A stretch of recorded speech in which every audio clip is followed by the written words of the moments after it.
Good morning, good evening, good afternoon, wherever you are in the world. Welcome to another Debugging Leadership live stream.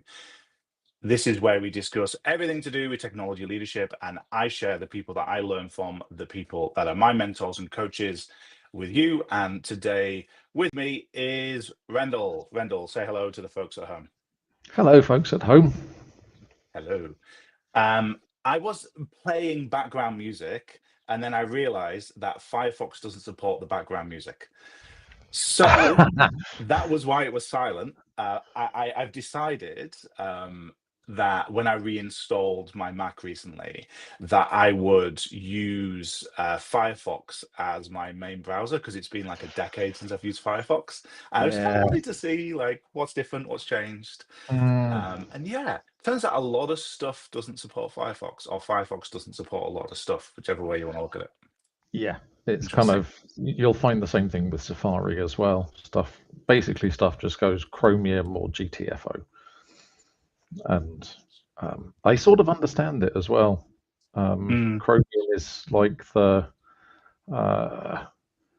that caniuse.com, which is this new standard feature available in browsers? And I do sort of think seeing if it's gone past the beta stage on Chromium is kind of the new way of doing can I use. Yeah, used to be IE6. Yeah. And I'm on a Mac, but I use Edge as my browser, and then I use Chrome as my dev testing things browser. Yeah. Interesting. Why? Any particular reason? This is complete segue, but I'm This is a curious. complete segue. Edge on my Microsoft account, basically.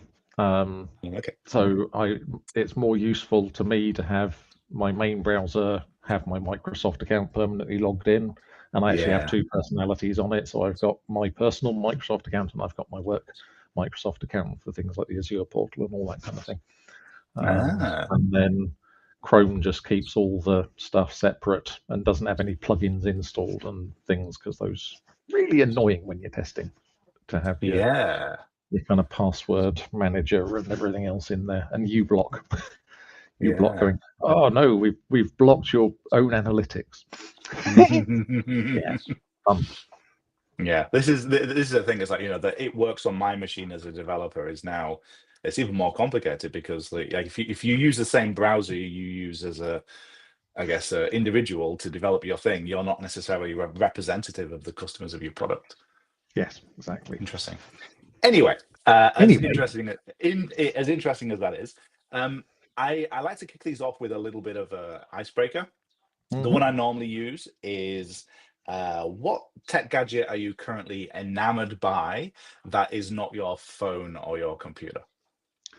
So it's actually a pair of headphones, just these, but they are very specifically for musicians. So they're really nice Bluetooth headphones, just generally closed back. They fit over your ears nicely. They're extremely comfortable, so I use them on the flights and all that sort of thing. But they also have this, which is this isn't Bluetooth, so it's 2.4 gigahertz, but it's a proprietary wireless thing, and it's like 3 milliseconds latency.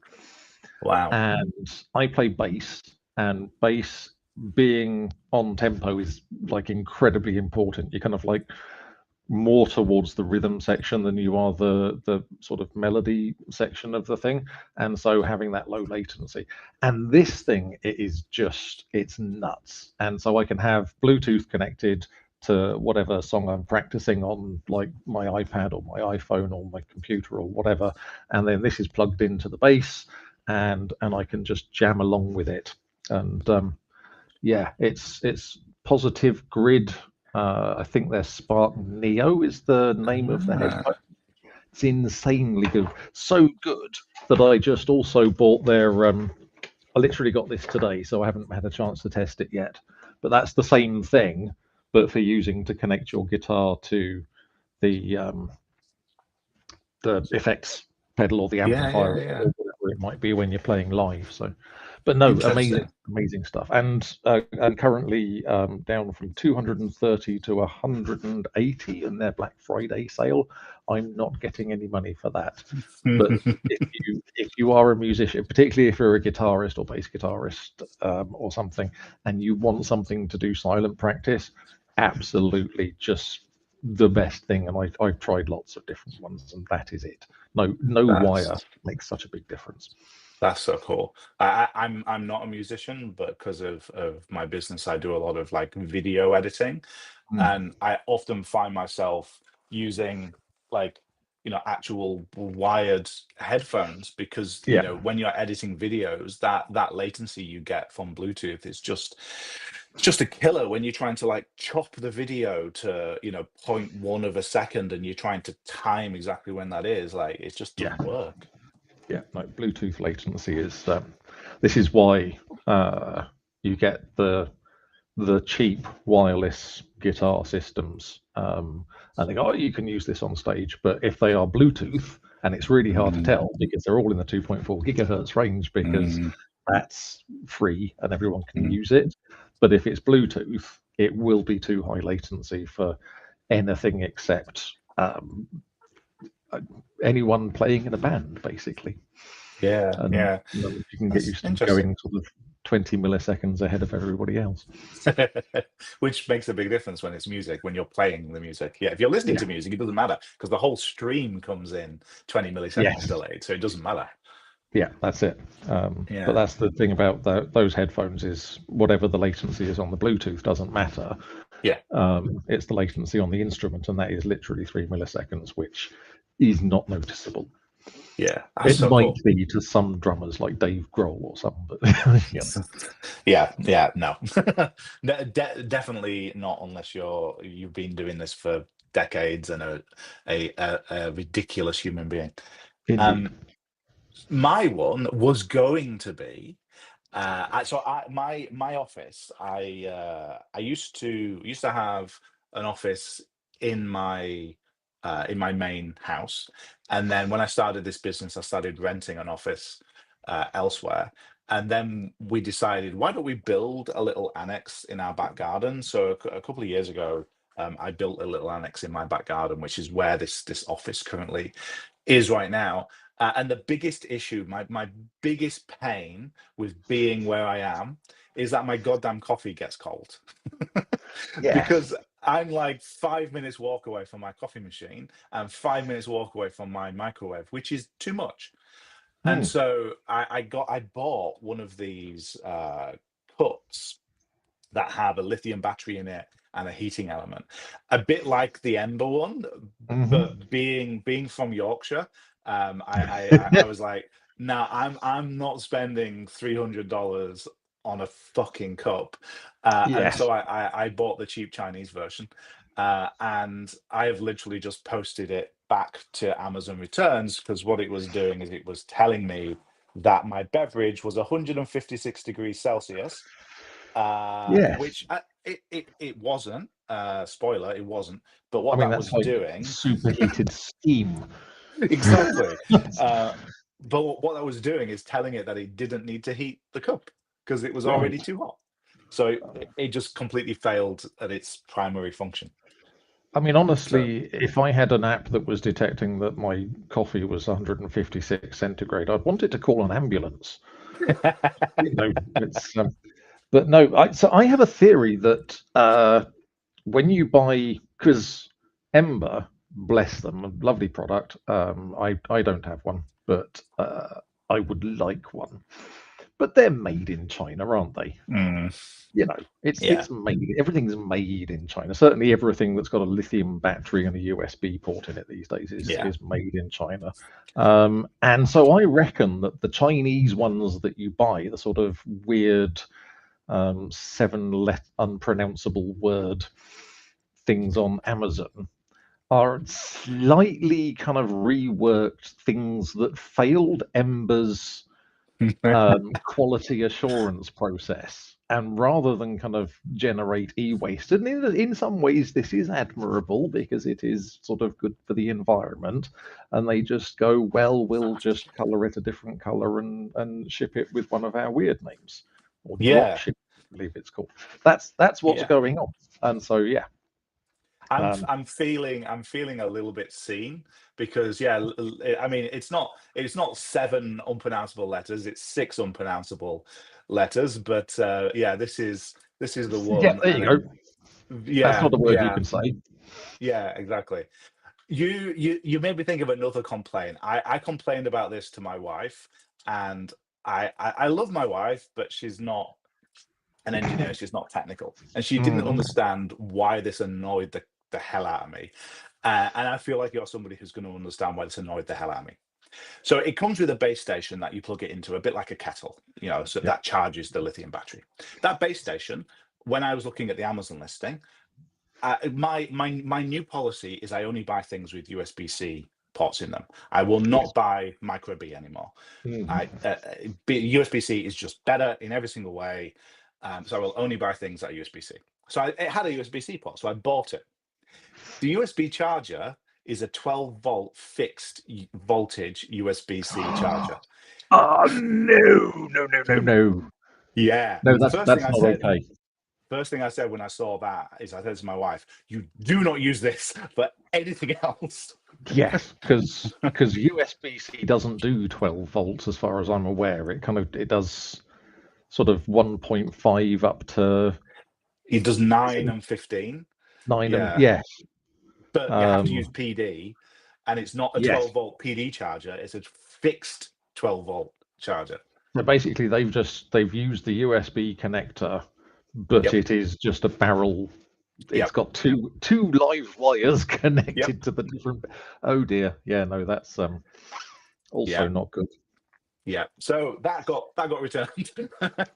So I don't have anything to show, unfortunately. But I was talking to a friend of mine, and the first thing he said when I told him this story is, Andrew, how much are microwaves? I was like, I can get a microwave for about $30. Okay, do you have room in your shed for a microwave? Yes. You can actually also get a little hot plate thing from Amazon, which does work. I tried them by I USB. tried them. It doesn't work with my cups. I can't really show you this, but my well, if you have a very narrow base on your cup, that's not good. The rim around it.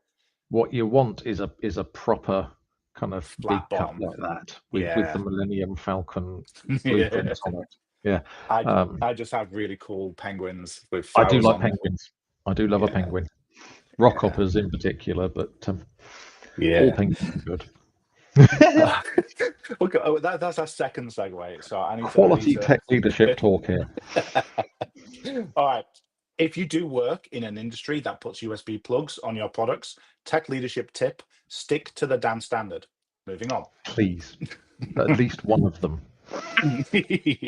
Okay, so the title of this live stream is Wait. So that's what a CTO does, and it kind of came from you and I having a chat about, like, your new job and what you've been doing, and you for those people who know you, they know you've got a huge background as an excellent technologist, and you're kind of going into this CTO job, and you've been in there for a few months now, and so you're probably starting to get a sense of like what it actually is. And I thought this was like the great time for us to have that conversation around what is that job. So for the 5 viewers that don't know who Rendell is, do you want to maybe just give a little bit of a potted history of who you are, and kind of use that to segue into the topic that we're going to chat about?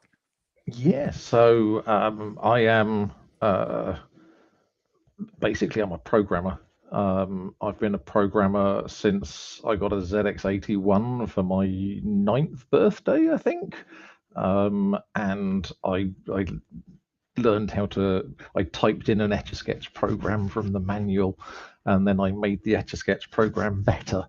And from that point on, I was kind of like, hey, I don't know if you can make money, because 1982 was kind of like, I'm not sure you can make money by doing this, but if you can, then I would like to.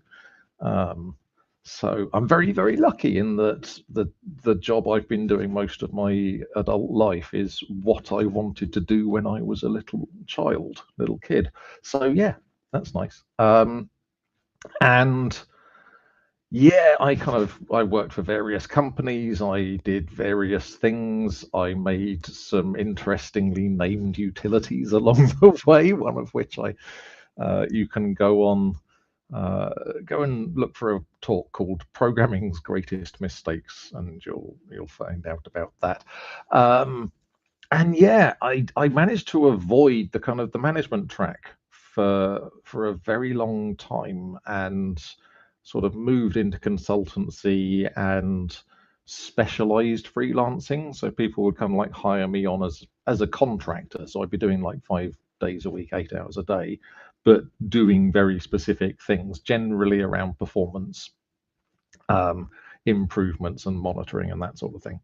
And yeah, I never the management side of it didn't really appeal to me that much. I spent a couple of years. I was the chief architect of a company called .NET Solutions, which was I was the it was more like a very, very, very lead developer. So we had sort of 3 or 4 teams working on different things, and I would just bounce around between them and help to kind of set direction and choose technologies and all that sort of thing. And some of that is part of the CTO role. But yeah, there is more to it. And then actually the guy who that company where I was the chief architect, who sold that was acquired by a company called New Signature, which was then acquired by Cognizant, and so that meant that Dan could take some time off and evaluate what he wanted to do with his life and all that sort of thing. And then he started this company 3 years ago, X-Ray, because it was an idea that it was too good. And so he started X-Ray and he's been working on that. And then when he said, hey, I need a European CTO, do you want to come and be that? Because he's based in Toronto and the other CTO is based in New York. And there's a whole kind of, turns out a big part of being a CTO is being there in person. And so, yeah, you can have kind of a US CTO and a European CTO to handle these things. But yes, a big part of it is relationships. And I think that's the thing that I hadn't appreciated going into it. But I am actually enjoying it. So that's quite nice. Yeah, I think that the way you found that job, I think it's important for us to maybe talk about that for a couple of minutes because most CTO jobs are not you don't go on LinkedIn jobs or Seek or Indeed and find job title CTO. Like Yeah. that's not how these tend to happen. Startup CTOs especially, or it tends to either be you're one of the founders or one of the founders or like Yes.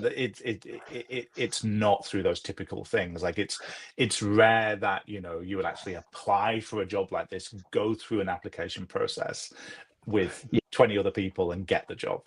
Yes, and it's even for the bigger companies like Microsoft, the CTO will be sort of promoted internally. It'll be somebody who's been kind of president or I wouldn't be surprised to see Scott Guthrie ascending to Microsoft CTO if he's so inclined.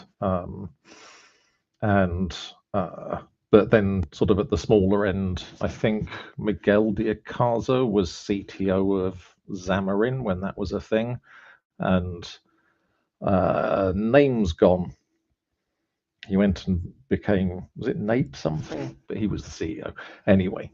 But yeah, if companies kind of go, oh, we need a brand new CTO, it tends to be kind of headhunting. It tends to be there's a guy at that company or a woman at that company or whatever it might be, and we think they're doing a good job over there, so we're going to steal them.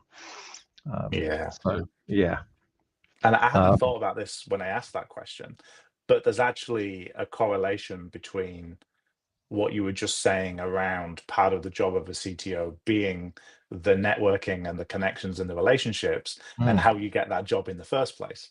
yeah, Because like you almost need to have proved that that's something you can do by default because you need to have done that to have got the job. absolutely. Yeah. Yeah. And yeah, I think a lot of the time that CTOs will have, they'll be headhunted or sort of nicked by a company that they've engaged with at some Mm, point or whatever. Um, and for me personally, so I've been doing the conference circuit, speaking at starting off at user groups, but I got to move up to the international conferences very quickly because I gave myself a head start by doing stand up for 7 years in the 90s, mhm. which gets you comfortable on stage and improves your public speaking skills. So that was nice. But yeah, I think for the last, I haven't applied for a job for 10 years. Um, when I was still on Twitter, when it was Twitter, before it became the post-apocalyptic messaging app from hell, um, I could literally go on, I would be coming towards the end of a job and I could go on Twitter and go, hey, I'm going to be available in 6 weeks. And I would have like 3 people going, can you come and talk to us? Yeah. And it was most of the time it was people actually trying to sell me jobs. It wasn't even an Mm, interview process. It was kind of like, we know you can do what you can do because we've seen you talk about it and you get the results and everything. yeah. Um, and so yeah, it's a very, very nice position to get yourself into, but it does take effort and it takes time. And And it takes like it's emotional energy. Like yeah, for me, I love doing the conferences, I love doing all the networking and stuff, but I'm by nature an introvert, and the hardest part for me is just the fact that it drains my emotional cup so quickly. same, same. Yeah. Yeah, I Yeah. have the generally conferences always seem to be kind of Wednesday, Thursday, Friday. I do a lot of the NDC conferences. I know you do as well. Yeah. And so you have 2 days of workshops, which I try and do because it's a good, it justifies the time off and going to the conference and you can make a Yeah. bit of extra money. And then 3 days of conference. And once you achieve a certain level of recognizability, let's say, you get people just coming up and talking to you all the time, and which is great. It's fantastic. But I have a thing Wednesday evenings, usually the speaker dinner, and I never go to the speaker dinner. And it's not because I don't like speaker dinners, although I don't like them when they're on boats. But I need to have an evening off. I need to have Mm, a just curl up in my pajamas and watch Netflix or something just to mm. recharge so that I can get through the next 2 days of talking to people and networking and socializing and all that sort of thing. So Yeah. yes, I think, that's a really important message. If you're kind of listening to this and you're going, I'm an introvert, I can't, it's great, I get what you're talking about, but I can't do that kind of stuff. I think it's really important to kind of think about it as a skill that can be learned and trained. And part of that skill is understanding yourself and your body and yeah, recognizing, what you need to do in order to get through those things. Because yes, the first international conference I went to, I was so excited by it that I had like the 20 talks that I wanted to go and see as a participant, and then the 2 talks I was doing as a speaker. And yeah, by the end of the second day, I was just completely wiped out Mhm. because attending talks is draining as It's hard well. work. Yeah, Yeah. I So mean, I my think whole lock note thing is based off that idea that after 3 days of tech talks, people are exhausted and they want someone to yeah, just be silly for yeah, an hour. And yeah. yeah, Yeah, I think it's valid. um, So I mean, that's the one of the thing, things. Oh, sorry, go. one thing I would say is I'm not I wasn't naturally a networking person. I wasn't a kind Mm, of brilliant at small talk person or whatever. Um, and there's a couple of things. The introvert extrovert idea, it is real, but it's not that introverts are very sort of isolated and extroverts are very outgoing. It's what you do to recharge. So yes. an extrovert can recharge by going out to the pub or clubbing or whatever with a bunch of mates. That's how they recharge their kind of their souls.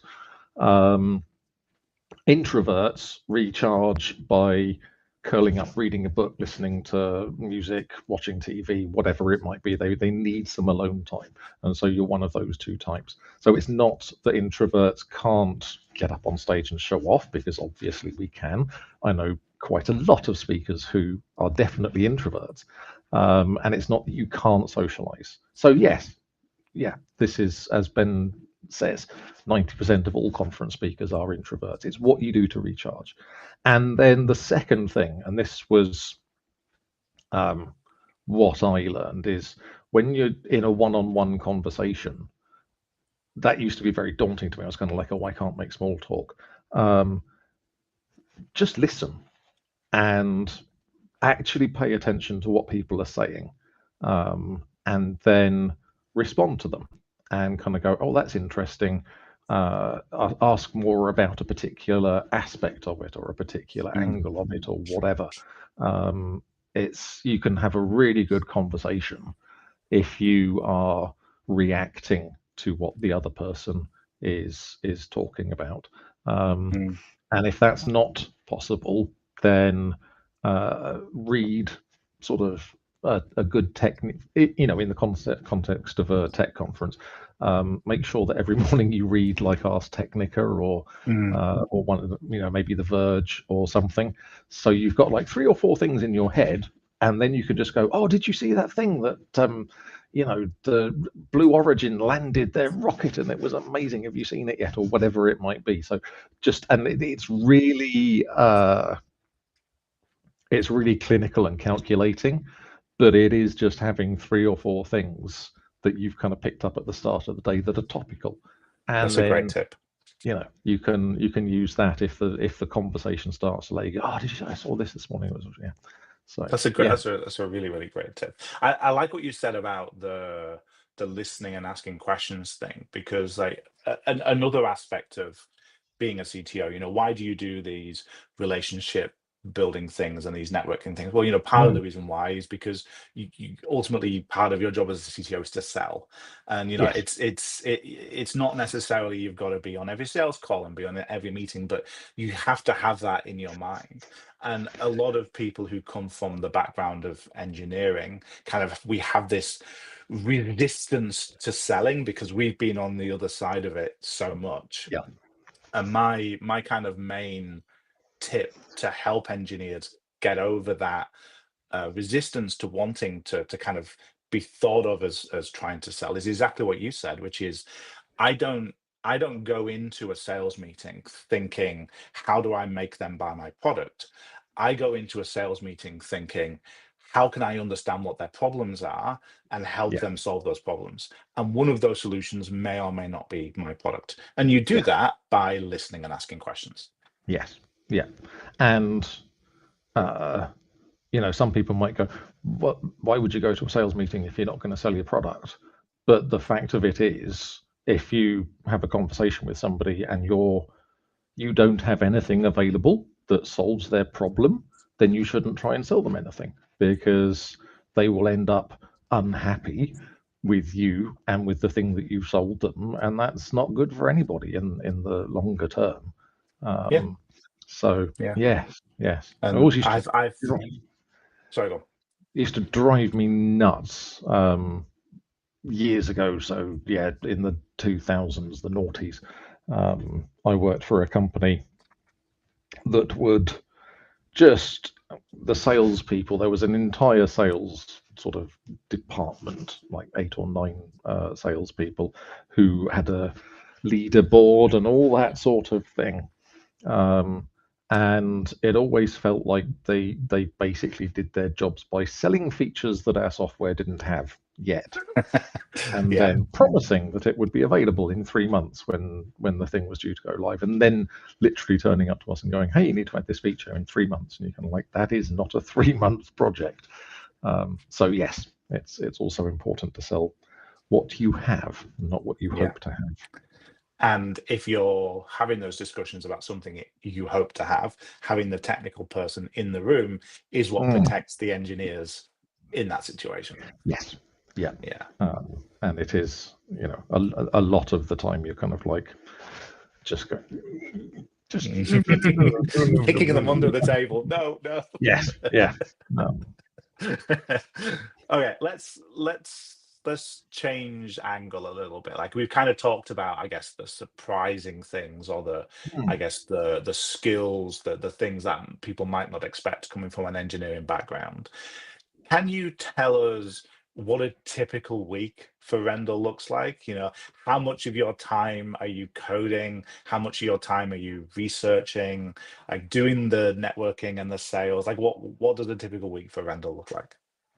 At the moment, and for the last couple of months, it has been very heavy on the sleeves rolled up and diving into the code.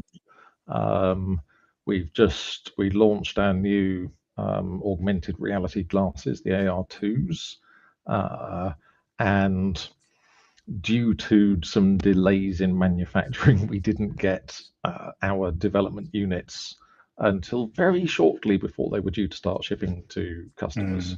And so it was kind of an all hands I was working on getting these Bluetooth glasses working with iOS, and our amazing Android guy over in the Maldives was working on his side of that as well.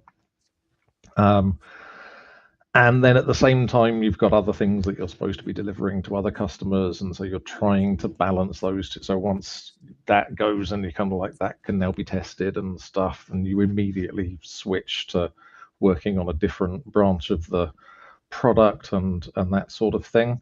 But there is also, we don't just have our own glasses, we support Ray Neo and X-Real and a couple of other manufacturers.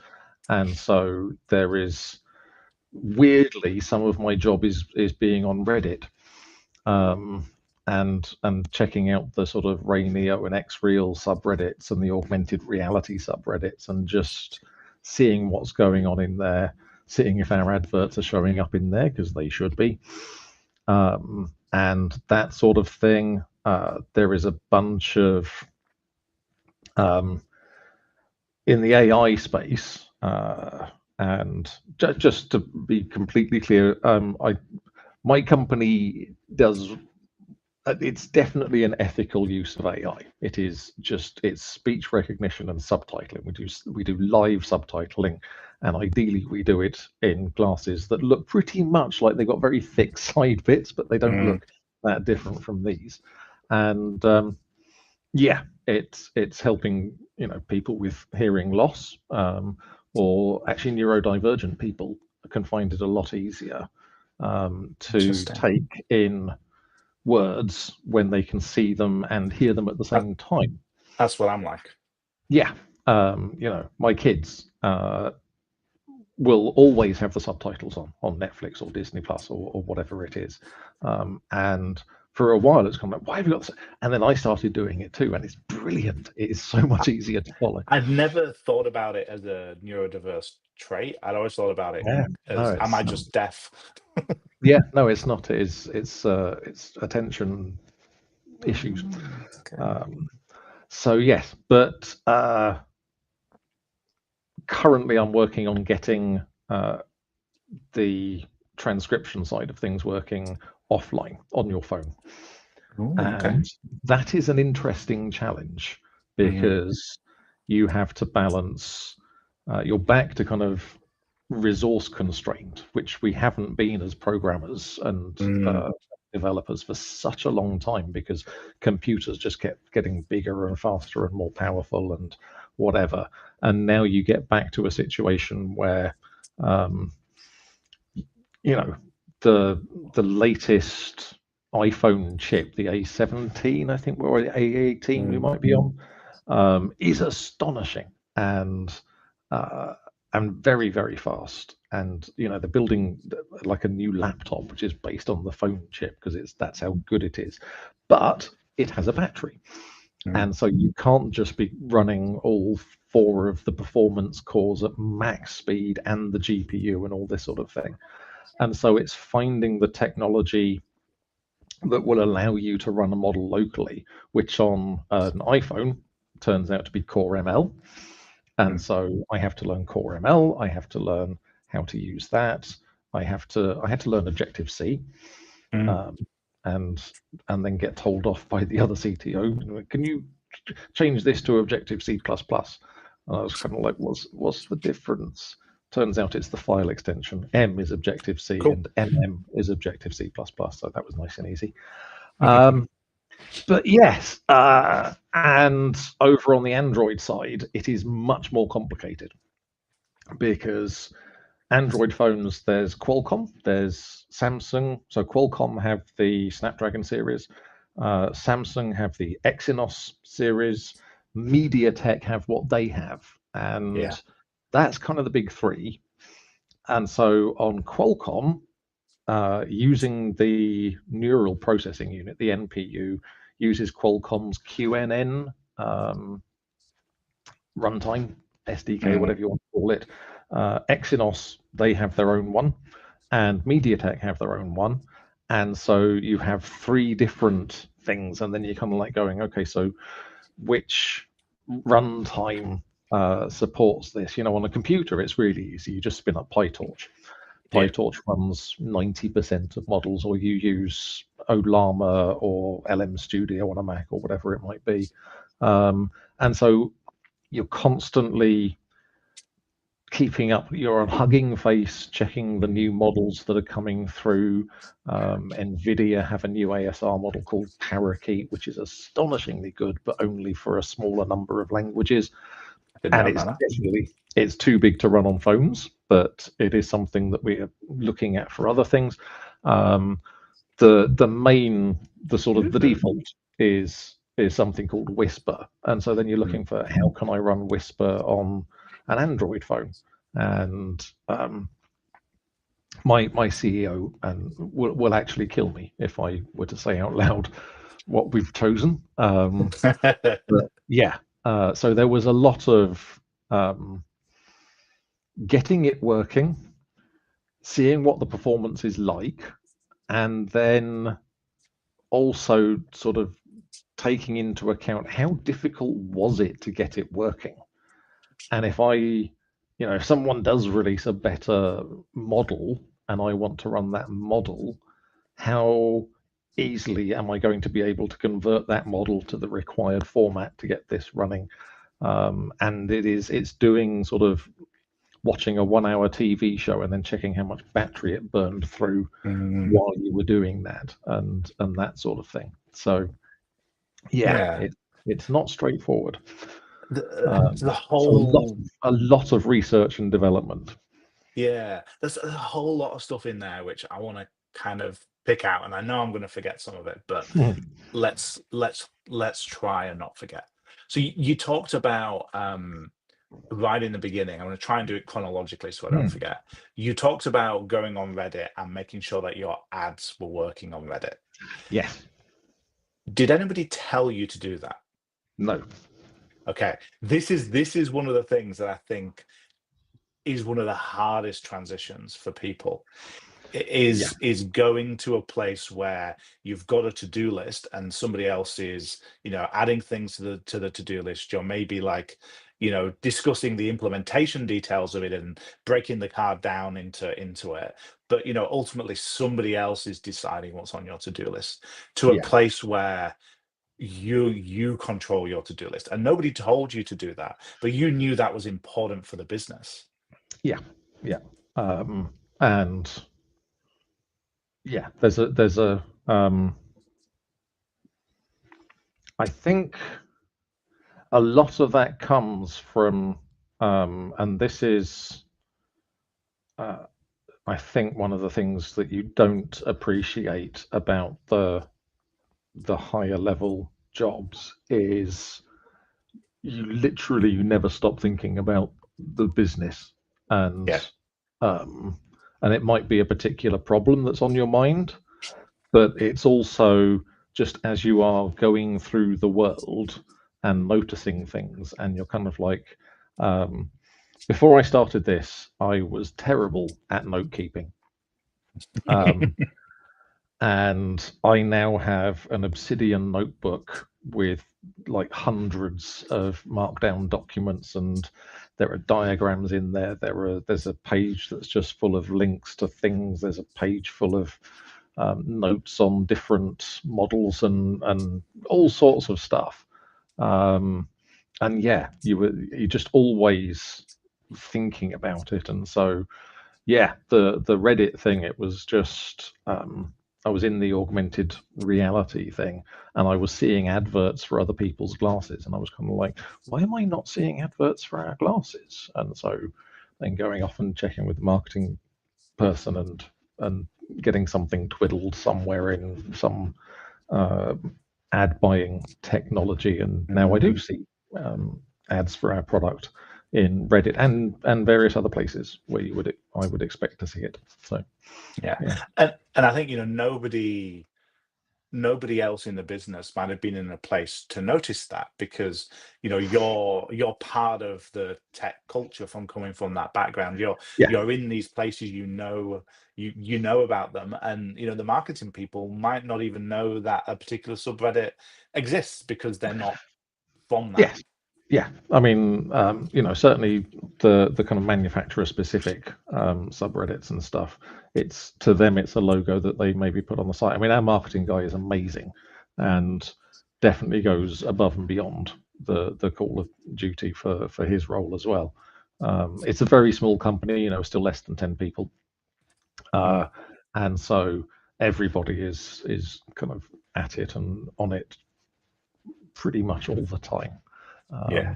So yeah, but it's there are things that I naturally think about and naturally a part of my sort of day that add value, and there are things that other people are doing as well. Yeah. But yeah, it's that always on thing that I think is the biggest change. Yeah. The other thing you mentioned I wanted to touch on was, you talked about, finding out about new models and Mm, experimenting with new models. I think the that's obviously very specific to your CTO job. But if I yeah, look at the abstract version of that, the generic version of that, the way that I think about that is, often, when you're planning the way teams work together, engineering kind of gets lumped into this bucket called feasibility. yes, And the traditional way that engineering is thought about is, you need to tell us whether this thing we've thought of is feasible or not. yeah, And I think one of the things that gets lost in that is that there's actually two sides to feasibility. There's the, is this thing we already thought of feasible or not, which is what everybody kind of thinks of. But there's the other side of feasibility, which is, what is feasible now that wasn't feasible 6 months, 12 months, 18 months ago. And the yeah, only people that can know the answer to that question are the engineers, because hmm, we live in these forums. We understand, like, oh, it's a zero point 0.6 billion parameter model. Like, is that meaningfully different to a 2 trillion parameter model? Like, what? yeah, Like, we're the only people that can bring that feasibility side, and I think that's really important for a CTO, in my opinion, to kind of be immersed in the technology that their company is part of, because yeah, that's how you can bring those, what is feasible now that wasn't feasible 6 months yeah. ago, conversations to the rest of the executives. And I think, I think about the way this scales. I think about when we get our seed funding, we've got a seed round open at the moment. And then as the company grows beyond that, um, and I get budget to actually start a proper engineering department and hire some engineers, and start to build teams around specific strands of our product offering. And you get to a point where you're dealing with, there are just too many different technologies, Mm-hmm. and you can't stay on top of all of it. And so at that point, you've kind of, I think you hope to have 3 or 4 kind of direct reports, and Yeah. a big part of their job is to do this thing that I'm doing now, and maybe there's one thing in particular that is my special interest, and so I'm kind of like, well, I'll be in charge of I'll be constantly looking at this and playing with things here and so on. But yes, it's that kind of delegating out those different things and having somebody sort of who's now following what's happening in the mobile space, somebody Mm. who's following what's happening in the glasses space, somebody who's following what's happening in the AI space, and all those different things. And at that point, the CTO's role becomes to sort of talk to those people and encourage them and sort of reward them for their curiosity, and then to synthesize all that information into something that's then usable at board meetings and by the sort of the rest of the C-suite. Yeah, I think that's a super hard transition as well, because you've gone from kind of being in it and being kind of accountable and responsible for everything to a place where you've got to let stuff go. And I'm sure some of the stuff you let go, you're going to be celebrating, like, knowing what I know about you, I can't imagine you're going to be Yeah. holding the cards to your chest on Objective C. No. But some of the other stuff that you've really found a passion for and you're really excited about, it's super Yeah. hard to let that stuff go. Yes, absolutely. I mean, and for me, it's the glasses in particular, and I think we're already at the point where we can do some really cool stuff, but also there's a bunch of stuff that I think maybe a year ago I thought was 2 or 3 years away, Hmm. and now I think it's more like 10, 15 years away. I Interesting. don't think Apple are going to be making the Vision Pro into something you could wear 16 hours a day anytime soon. And that costs something reasonable for the and average buyer. and that is sort of around the price of mobile phone, as which it is at the moment. So 2 years ago I'd been, oh, in 5 years, augmented reality glasses will have replaced mobile phones completely, Mm. and I have revised that to kind of like 10, maybe 15 years out. And my main aim is just to surf the edge of that wave and stay ahead of it as much as possible. Yeah, no, it makes sense. Makes sense. Wow, I literally say this every live stream. I am always surprised by how time flies. We're getting to the top of the hour, so I think I obviously have a bunch of questions that I've prepared, but is there anything, I guess, like if somebody is considering this kind of move, is there any questions they should be asking themselves, or what type of things can they be doing to prepare for it? Like, if somebody's considering this type of move, what's Yeah. what's Rendell's advice? I think what you want to ask yourself is, like I say, this is hard work, and it's a lot of work. It's long days, it's weekends, it's having to pull out of conferences sometimes because there is a crunch on, and when you're senior, you're often the person who has to, you can't just go, deal with the crunch and you walk away. That's not on. And so I would say it's important to make sure it's something that you care about. Don't just go for a more senior role or a CTO role just because it is a CTO role. Certainly don't do it for the money. Hmm. Um, it should be something, I didn't jump at this for the money. I jumped at it because Dan and Lara and X-Ray were doing something, and I was just kind of like, that is amazing. That is so cool. I want to help build that. So yeah, ask yourself what that is. Um, dive into that area, learn as much as you can about it, read things, watch YouTube videos about it. Get to a point where the algorithm is just pushing information about the thing at you because it's worked That's a out good that that's metric. what you like. I like that as a Yeah, metric. yeah. The algorithm is constantly showering me with AI and augmented reality at the moment. And then the other thing that I think is working really well, that I think is good about this particular job, is it is starting small. So it's not going straight in and being CTO with sort of 8 presidents with 32 vice presidents and whatever the hell else is going on.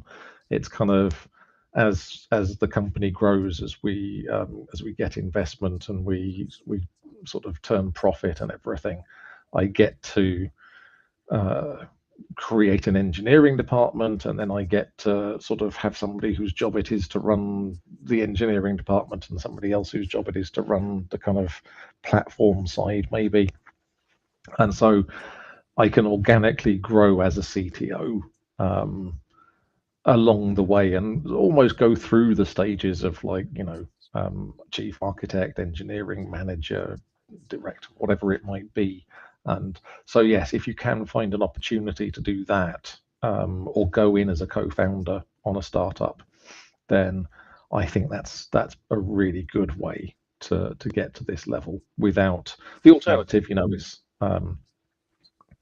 if you wanted to be within a company and follow a promotion path to CTO, then you are effectively, you have to go management track. You have to go through engineering manager and senior engineering manager and vice president and president, and at every level, when you're looking to go to the next level up, you're competing against however many other people it is to get that. And so yeah, that's the challenging way around. So if that's what you want, that would have been the other way to become a CTO at the ripe old age of 52. Yes, 52. I have to do maths now. That's how old I am. I remember what year I was born. I don't remember how old I am. No, I'm But exactly the yes, same. the other way to have got here, I think, would have been to sort of have moved into the management track probably around the age of 30, I would have said, and to have spent I the kind last of did 20 years chasing this. I kind of did both. So my early career, I was effectively CTO at a couple of small startups, and then I kind of got into consultancy for a decade or so, and kind of moved up the management track within consultancy. So I've kind of seen both, and yeah, it is much more fun doing the way you're doing it. It just is, Yeah, because yeah. you get to, I'm, as you were telling the story of the ZX Spectrum. I don't know if we've ever spoken about this, but my first computer was a ZX81. um and I Rampack was Bubble. yeah, I was exactly the same. Like, typing the code out from the books and then making a typo, and like, what the hell typo have I made? And Yeah. back in the days when you didn't type THEN, you pressed a key on your keyboard that was the then key. Um, Tragically, you pressed K. yes. I'm pretty Um, sure it was K for then. Yeah. so I'm the same. I have a passion for writing code, and the Yeah. thing that I miss the most about going that management pathway you were describing is you very quickly just don't write code anymore. Yeah. Yeah. I'm a nerd, I'm a geek, I love writing code, and I missed it. And that's the thing that I like about being a startup CTO, is it's not my 9 to 5, 7 days a week, 52 weeks a year, but regularly I'm writing code. And Yes. I love the fact that I have an excuse to do that. That is a business valid excuse. Yes. Yeah. What I really want is to get to the point where the code that I'm writing is just far enough to prove that something is possible and that this is the best way to do it, and then give it to somebody else and go add tests and exception handling and turn that into shipping production quality code. I'm off to the next shiny thing. That'll be really nice. That's gonna, if I can get and to you there, can that'll be a handle fun phase. you can handle the 3 different Androids SDKs. Yes, I mean that's what I want is 3 Android developers and a couple of iOS developers, and each Android developer will just be a different chipset. Yes. Yeah. Cool. Okay, we have hit the top of the hour. Is there anywhere you want to send people? Like, you've got your website. What conferences are you at coming up where people can kind of get to know you? So I'll be at NDC London at the end of January. I will be at most of the NDCs over the course of next year, and then hopefully going to Code Garden next year, which will be great. Copenhagen. That's the Umbraco conference. And if you're in the north of England, I recently moved up to Yorkshire myself, and planning on getting out there and making a nuisance of myself at the Sheffield and Leeds and Nottingham sort of .NET user groups. So hopefully be popping up at some of those early next year. There's a York one as well. Kevin Smith runs the York one, and any good excuse to get to York and see that amazing city is worth it. Oh yeah. No, York is lovely. And yeah.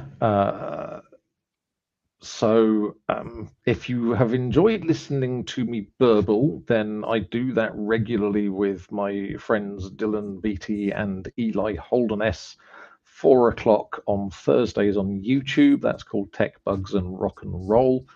And if you want to know more about what I'm building, what I'm helping to build with our tiny team of amazing people, then you can head over to xray.glass. And that's X-ray, XRAI, mixed reality, artificial intelligence. Clever. And you can find more information about that there. And what else? Yeah, if you're on LinkedIn, message me on LinkedIn. I do generally reply. Very, very happy to help people with advice, whether it's career advice or about speaking and getting onto the speaking circuit.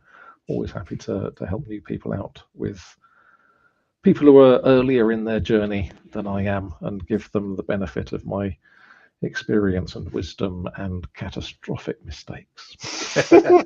Yes, I have made some terrible mistakes in my speaking to career as well. Like, not good. But you learn from them. From them. From my point of view, I have something new and exciting coming up that I'm hoping is going to be live in the new year. So for those of you who kind of know me and my background, I do technology leadership training stuff. That's kind of a big part of what I do. It's my passion. If you see me talking at a conference, I'm almost certainly talking about a tech leadership type topic, because I think it's really a big problem in our industry that we don't talk about this as much, and we don't help and support people. I'm building a product around that. So I want to take a lot of the stuff we do as software engineers, things like Kanban boards and backlogs and sprints, and look at how we can apply those techniques to get better software leaders. So I'm basically building a product which is a Kanban board, but rather than a Kanban board for building features for a product, it's a Kanban board for building tech leadership skills for your teams.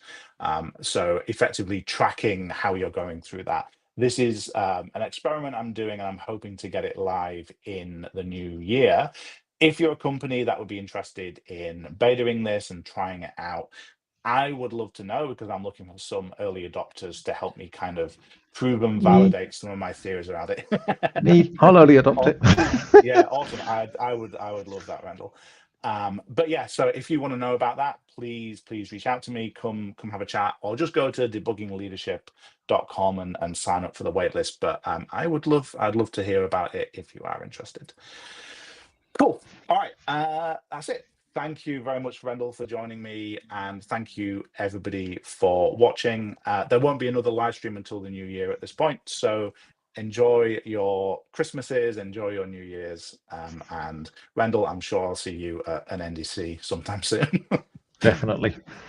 Awesome. All right. Goodbye, everybody. Cheers.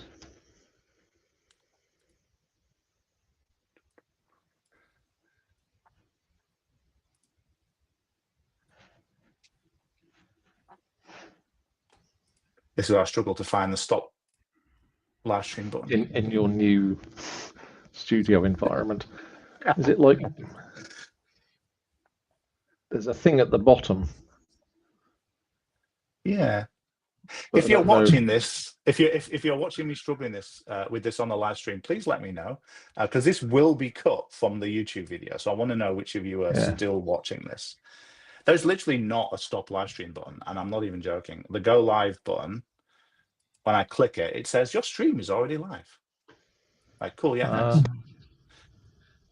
Maybe you just have to leave. Maybe it wasn't like this on Chrome, so maybe this is another Firefox problem. Okay, let's just quit the tab. If you're still watching this, enjoy that little behind the scenes thing. We're both going to close our browser tabs now. Catch you later. Bye. Bye.